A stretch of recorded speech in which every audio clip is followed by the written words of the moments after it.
Mas eu queria aproveitar para mandar um beijo pro Charles e o Chiquinho, são dois irmãos autistas, né? A gente tava falando sobre eles. Assisti. Você assistiu o episódio, né? Gente, o episódio antes desse, o episódio 12º, né? O episódio 12, a gente conta a história de dois irmãos autistas, que é o Charles e o Chiquinho, junto com a sua mãe. Charles e o Chiquinho. Com a sua mãe, Cris Isoléu, que teve uma vida bem difícil, né? De muita resiliência. O Marcião, que faz parte da família, é o paizão hoje deles lá, mora com eles e tudo, contou o quanto isso mexeu, inclusive, na vida dele, de poder conviver com dois autistas. Um tem nível de suporte 1, outro com nível de suporte 2. Então, eu aproveito e convido vocês para assistirem. Foi um episódio que explodiu no nosso canal, foi o 12º, mas acho que é isso.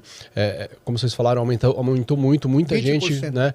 Cris, Márcio, Charles, Chiquinho. Um beijo pra vocês. Charlie. Ó, Feliz Natal. Natal dos Papai Noéis aqui, ó. Feliz Natal, eu acompanhei, vi, muito legal. E eu Fantástico. Quero conhecer. Vamos marcar esse encontro, vamos marcar esse Vamos encontro. marcar.